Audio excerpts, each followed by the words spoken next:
Welcome back to the Nightlife Podcast, Season 3, Episode 19. And today we are back from the same location as last week.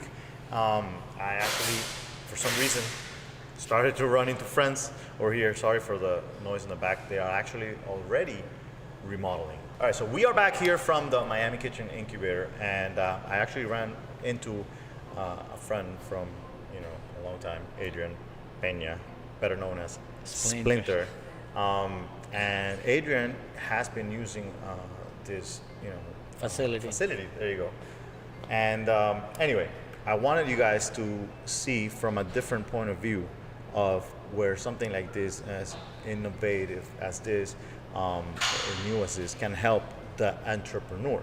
But I also wanted to see a little bit of history of first where we met, where we known each other from, actually very adjacent kitchens, separated by one wall. Very, we're kind of like neighbors back in the days. I don't know if you've ever heard of something called Pizza Hut. And Taco Rico. And there you go. So, so our beginnings in those kitchens, a long time ago. And then I went into the nightlife and the nightclubs. And we also worked together. Adrian partied a lot throughout those years. And then you kept on going. You did tell us a little bit about what you did. I went, I started to work in the industry. Work in many restaurants, in different places throughout the time. I managed a few restaurants, open restaurants. I was hired to go and open restaurants and do stuff in Daytona for a while. Throughout the October bike week. Right. So I went over there and I worked for a while. I came back to Miami. Here in Miami, I went ahead and started working again in the kitchen industry. From there, I started to work in a hotel. Got it. So last time I saw you, you were actually managing a hotel. I managed a Love and Element here in Doral. I worked with them for 5 years. This was just like a little university for me to keep growing into the business. How do you jump from the kitchen to hotel management? Well,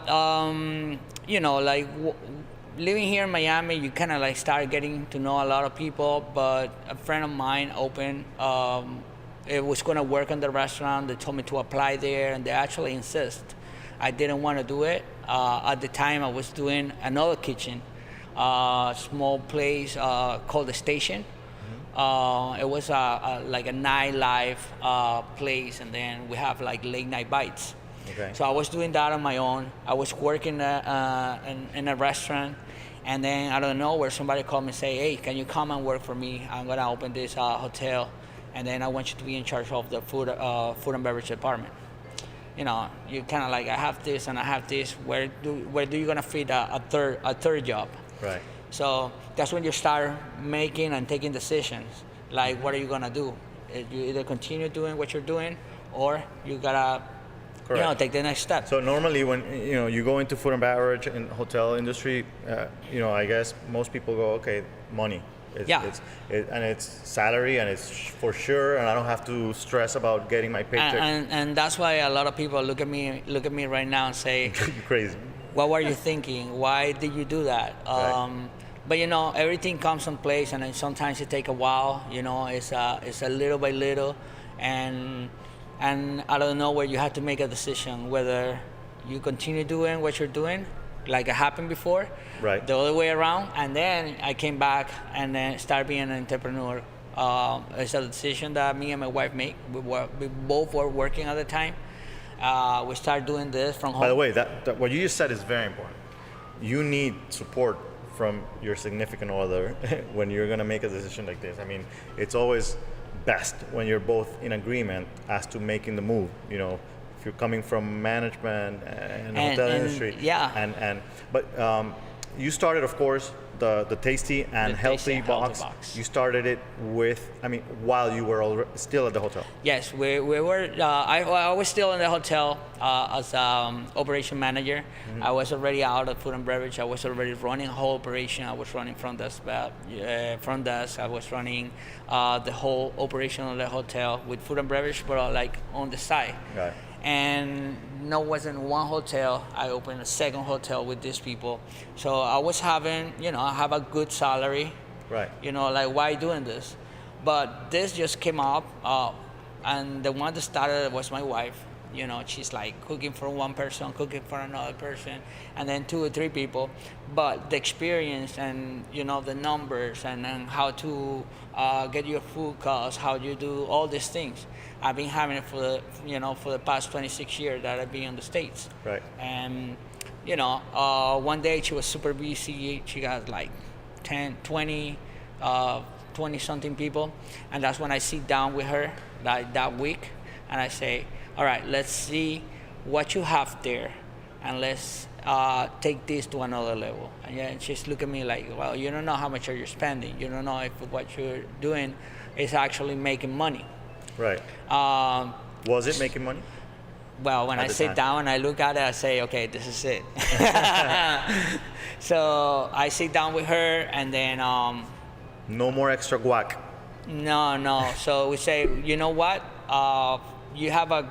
You're doing a great thing, but you have to create a concept. Right. You have to create a concept that goes beyond what you're putting inside the box. Well, that's where the box came in. There you go. So the name of the Texan Healthy Box came in because you are making food. Every meal plan company is using plastic containers, with a clear top. They're either white, black, or green. Okay. Right? And then and if you can explain to everybody, a meal plan company is what exactly? Meal plan company is a company that actually is helping you, because we are a healthy meal plan company.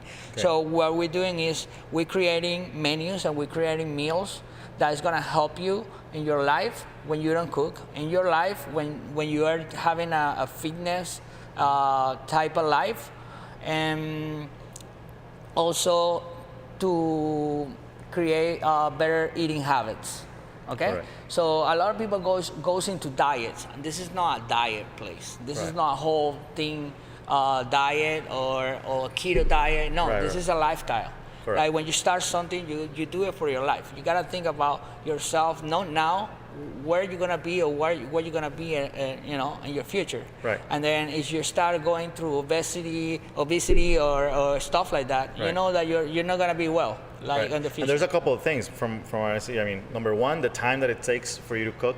Number two, the ability of being able to cook healthy. And number three, the price, the food, how expensive it is to buy everyday food out on the street, especially healthy food nowadays, and the amount of people. It is. I have, some of my customers that, they go off and on. A lot of people think that this is a diet, and and then when they go off, I haven't left. They go like, look, I'm going on a trip. I want to have their jobs, because they go on a trip every 3 months. And it's crazy because they go for 3 months and they come back. I just got back from the plane. I'm like, no, come on. Right. But yeah, a lot of people think about this as a diet, and then no, we designed this thinking about lifestyle and helping other people. Yeah, so we create this box. That's where the thing came in. So I go to my wife that day and say, look, you have a great thing going on, but we have to create a concept. And more than anything was, you're going to sell boxes. She's like, no, we're selling food. No, you're selling boxes. And then, me thinking that I was the greatest designer and all these things, I create a logo that says the Tasty and Healthy Box. But the only thing that you couldn't see before was the box part. Okay. It was a green thing. Everything was green and white. And then it says the Tasty and Healthy Box. So in 1 week, we doubled up ourselves. Everybody was talking about the box. I want the box. And then we went through... It's called branding. We went through some hard times because a lot of people didn't like the box. Okay. So they would go and say, can I have a regular container? I'm like, no. We are the box. It's like, this is our concept, and we're not going to get out of the concept. Okay. So it was, we have in the whole. Did you lose clients that way, or did they just stick to the box? Well, we're still serving over 140 people daily, and we lost 5 clients for the past 2 years that they didn't like the box. That's a pretty good number. And I have people that actually says, I don't want plastic, I don't want anything, because it's a concept that we're trying to promote, which is using the biodegradable products, and then everything is paper, and everything is that little box that I was talking about. So it's like a cardboard box. Yeah, it's a cardboard box, but it has a little insulated thing, so it doesn't look bad. The food, when you get the food, you can actually look it up, the pictures on our Instagram. And what is your Instagram so people can follow? The Tasty and Healthy Box, or you can go to our webpage, thetastyandhealthybox.com. There you go. So how do you end up coming to the incubator? Well, actually, let me ask one question before we go in there. How do you make the decision, or did your wife make the decision? Who made this decision of letting go of the 2 hotels, operation and food and beverage and everything that you were doing, and the juicy salary for the wonderful life of the entrepreneur? All right, that's a really good question. So the first person that stopped working for somebody was my wife, because I was having the biggest salary at home, and then it was me after. You start moving people around in the hotel, and then for me it was like, look, I'm doing so good that I'm not gonna live this for nothing. The only way that I can get out of what I'm doing is that this business start growing, or that I have to go back just to restaurants and stuff like that. Right. And if I'm gonna do that, I'm gonna do it on my own restaurant.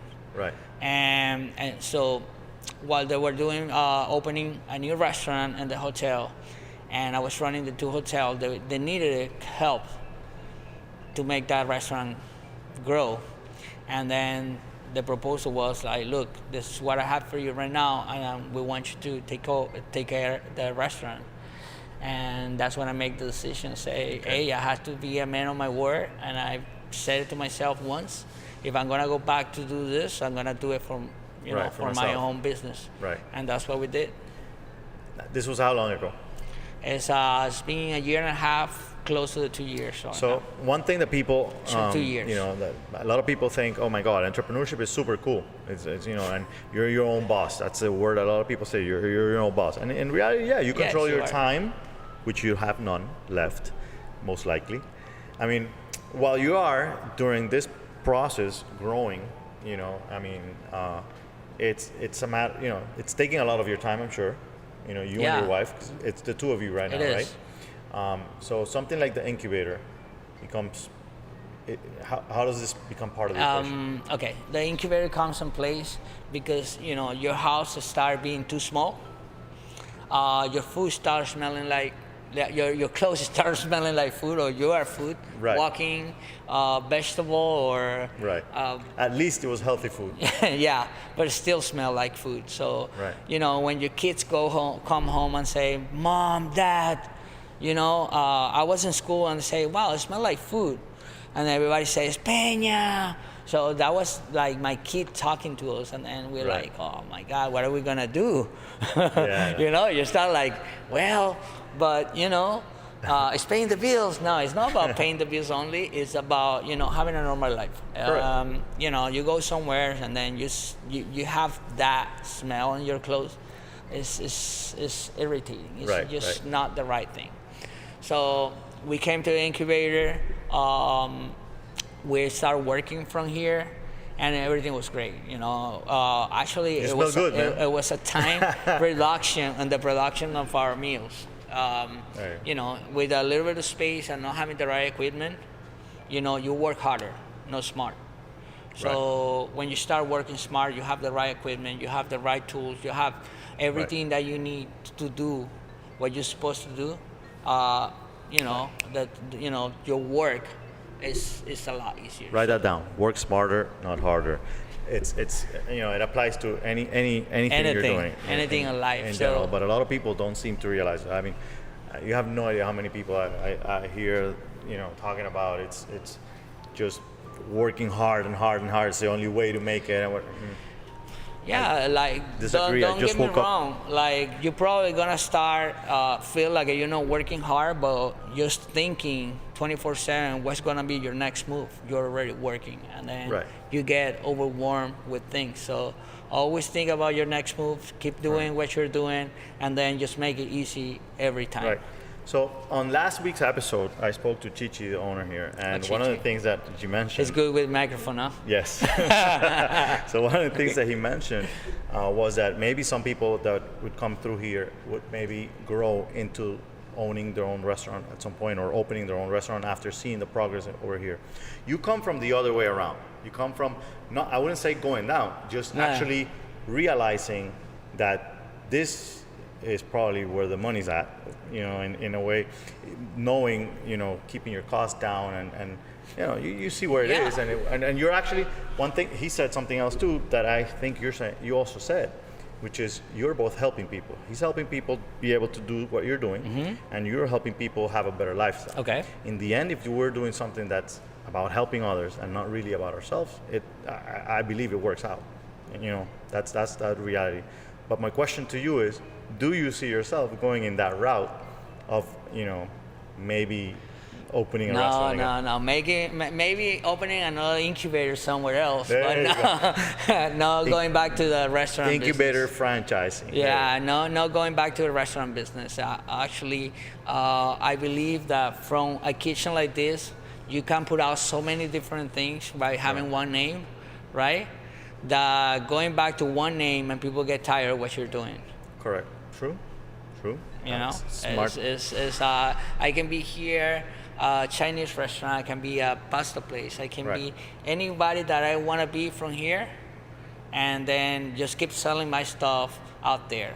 Correct. A lot of people buying. A lot of people just need an app. A lot of people just need their food in their house. Right. Cooking is time consuming. Nowadays, nobody cooks. Right. And the new you generation just has gotta no make idea. it easy for them. It's all about that. What is it? Air fryer. Bring me my bag. Leave it on my door. Right. Don't even wake me up. And everything is full and pay. I don't need to talk to you. You don't need to talk to me. Seriously, what's wrong with you people? And that's the reality. That's the reality. People don't want to go to places. It's true. Believe You me, I know. go to a special date, but like in your everyday, Right. you just want to like. Yeah, and then do they're what on you the gotta move. do. They're on the Yeah. move all the time. So I have a client yesterday, this week. She works in a bank, but she also had to go out, in and out all the time. And they called me right away, like, look, can you just not deliver it to my job anymore because I'm not there all the time. Leave it in my house, and I would take it with me anywhere I go. okay. So deliver it to their house. That's it. What's the difference? A mile or two? Right. That's what it is. It's having a place as it is priceless. And what made you go to the healthy side of the industry? Everybody buy cantinas and comida cubana. Right. We have to say it in Spanish. Let me translate. Comida cubana means comida cubana. The Spanglish has to be in place. We're in Miami. There you go. But even though, like from here, I'd be able, from the healthy side, you have a specific type of customers, but not really, because once you take it to your job, you just want the food there. Right. And everybody's starting to eat healthier. Yeah. Everybody in general, self included. I mean, it's at least, even though I do it once a day, it's not like all my 5 times I eat is healthy, but you start somewhere, and a lot of people are going in that route. The new generation is definitely more into healthy food. So and I love the branding. The fact that you went with the box and you created something, different that people are gonna remember. It's the same thing as when you get the Chinese food and. It's a similar box. The only thing is with the brown color. And a lot less rice. Yeah, a lot of rice. It's 4 ounces to 6 ounces. How do they put so much rice in there? Have you ever opened one of those things? It's like when you go into one of those Nicaraguan places, it's just rice and then your little piece of meat and your plantains. In Miami, you have to have plantains. We do plantains. We do all these things. We try to balance meals throughout the week. Okay. And that's how we can keep people not avoiding to eat food. Right. It's just to balance it in the right way, where you can have it, but not too much. Right. So for those people that are listening to you right now, what would be that one tip? Those people that are thinking and they're on the edge, on the fence about the possibility of leaving their job to do something that they truly love, and it's also for themselves. What is there a step-by-step thing they should follow? Is there a process? What would you say? Okay, you only gonna go as you limited yourself. So if you continue doing what you're doing halfway, that's as far as you can go. So if you're not all in, do you remember all those poker times that we have? Right, yeah. If you're not all in for it, hey, just give it up. I agree. There's a lot of people out there that are afraid, and even though, you did it the smart way. You were still doing the job at the beginning, but you made the decision. It didn't take long, for you to make the decision of jumping into it. I feel that way too. I feel that even though I know some people are afraid, and it's just a matter of personalities and how people feel about it and how afraid they might be. But I think that if you are really an entrepreneur and you are really willing to do this kind of thing, the adrenaline alone should make you make the decision, and you should know right away that it's time to leave whatever it is that you're doing that somebody else is paying you to do for them to make a profit than doing it for your own. So where can people find you again? Well, you can go to Instagram and the Tasty and Healthy Box, or in our website, thetastyandhealthybox.com. And now you all know it's clean food that comes from a clean kitchen. There you go. Yeah, thanks to Miami Kitchen Incubator. Remember, you can find my book, The Nightlife Entrepreneur, on Amazon. You can find me at The Nightlife Entrepreneur. You'll find all the podcasts at nightlifepodcast.com. And, Is that you in the... that's actually me in the back. I have that. No, but I haven't seen you with a tie in a while. Only in a few weddings. No. True. The first batch of weddings. And I did a few of them. Yes, true. I cooked for them. Oh my God, that is true. Yeah. Splinter, good to see you, my man. That's shit. Guys, see you guys next week.